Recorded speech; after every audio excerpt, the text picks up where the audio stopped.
Up in a luxury box in Jacksonville yesterday, Carolina owner David Tepper was caught on video tossing the contents of a drink at Jaguar fans. This came late in the game. Carolina lost 26-0. First time the Panthers have been shut out in 342 games, dating back to 2002. Richard, please, your reaction to this. Shaking my head, Skip, because if you go back and look at everything that led to this moment, that led to this team being in the position they were, David Tepper has his hands on everything. And whether that's right, wrong, or indifferent, there were people whose job it is to scout and to understand these college players, to document and show where they should fit in the draft, who they should get, who they should not get. And everybody in this department, I'm not going to speak for anybody because they drafted Bryce Young and they feel good about it, so I'm not going to put any names to it. But there were a lot of people in this building that felt they should have drafted C.J. Stroud. And hindsight is 20/20, and we can see how well C.J. Stroud is doing. But David Tepper went in and said, hey, this is my decision. This is my team. I haven't done any research, but I feel this is the best decision.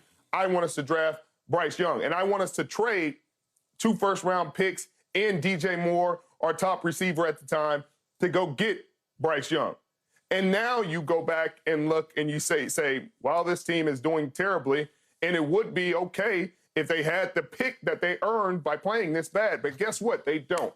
Because their owner got involved and said he wanted Bryce Young. Yep. And so when you think about the situation of him throwing a drink on somebody, I mean, it seems like it's right on course with who he has been in a lot of these situations. He feels like he's above the law. He feels like, hey, I'm a billionaire. I can do as I please, and there will not be any retribution. There will not be any consequence. I can go buy my old boss's house and tear it down and build a bigger house. I can do things and be rude, and there will not be any consequences. And in this case, I would assume he's right, Skip.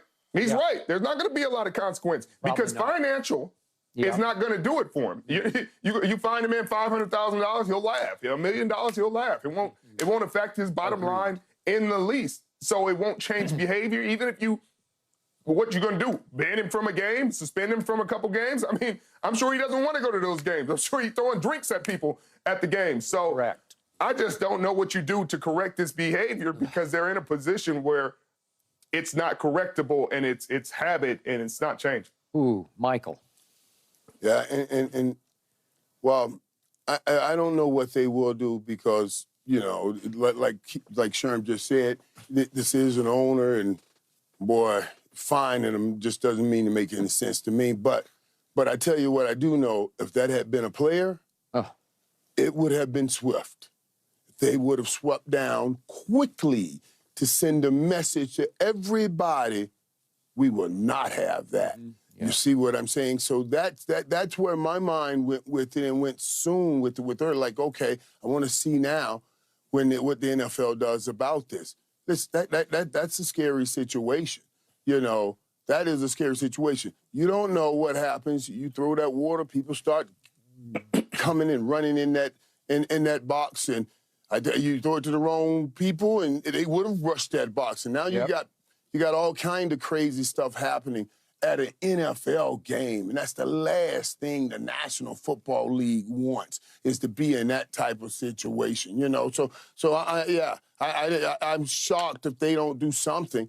But thing is, if they do, if they say we're going to fine them $5 million, $10 million, I don't know what they do with that $5 or $10 million. If you're going to do something like that, I wanted to get out of the NFL hands and I want to see you hand over $5 million to somebody to say this is his punishment. Don't say, oh, we fined him $5 million and you just throw it in the kitty of the hundreds of billions of dollars you have, that kind of stuff. So, it's something you don't want to see, and the fans have a right. When you have a 2-14 team, and Sherm just told you had your hand all in this, whatever they're saying to you, they've said about all kinds of owners as they're saying. You know what I mean? Because fans take ownership in these teams. And that's what you want them to do. They're buying all your merch. They're showing up at those games. They feel like they have something to say.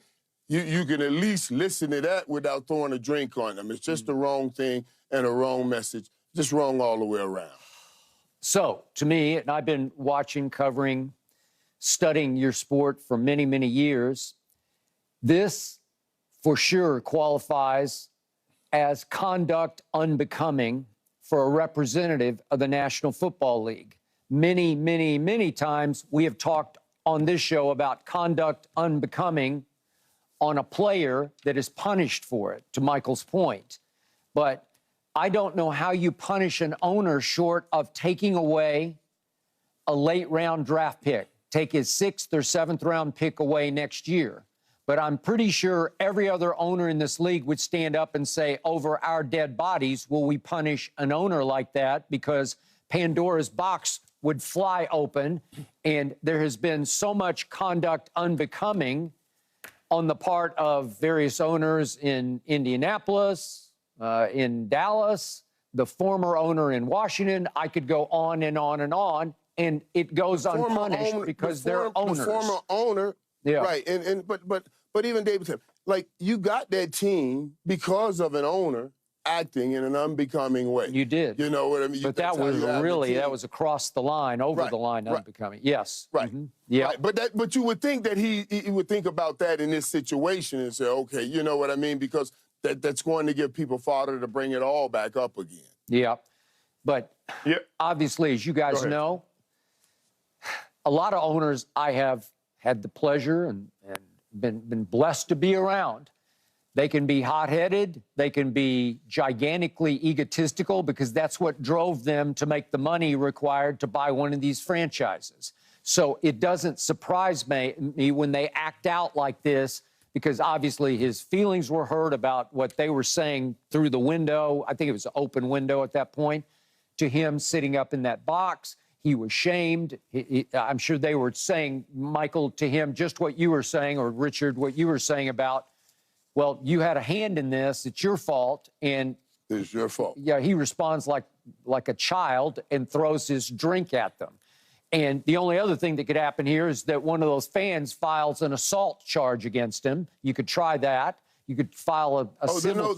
I'm sure this fan will. I'm sure this guy is, especially after he sees it get this kind of publicity. You know what I mean? And people are talking about it. Trust me, there's some lawyer right now calling him. Oh, there are quite a few looking for him right now. Yeah. But again, to this situation, he has enough money that he can fight the case. And that's where you're talking about a fan without those resources. But back to the punishment side of things, and then let's go even further to trying to hire another coach. Like, you're going to have to try to hire another coach. And if this coach hears, well, I mean, it's clearly out there that you get way too involved in the draft process when you literally have hired these guys to run this process. You hired these people, these smarter, these brilliant minds to go and scout, spend hours and hours at these colleges, on the road, driving, missing their families, to go do a job for you to go and say, hey, screw all the work you've been doing. This is my call. I'm thinking, as a head coach, if you got a prestigious head coach, somebody who has multiple offers, he's not going to Carolina with David Tepper, because I don't want to deal with this. I don't want to deal with somebody that gets too involved in my team and telling me what to do and telling me who I should draft and telling me who I should play and throwing stuff on the fans. I mean, we've looked at a Carolina Panthers game where there was less than, what they say, 100 people in the stands. True. And you should be grateful, regardless of what these people are saying, that they're showing up to the games when your team has won 2 ball games out of 16. And these people are still showing up. So you should appreciate the fact that they're showing up to support this team, and they're passionate, like you said, Irv. And so he better slow this down, because the more of a bad, this is what, his 2nd year as an owner? 3rd?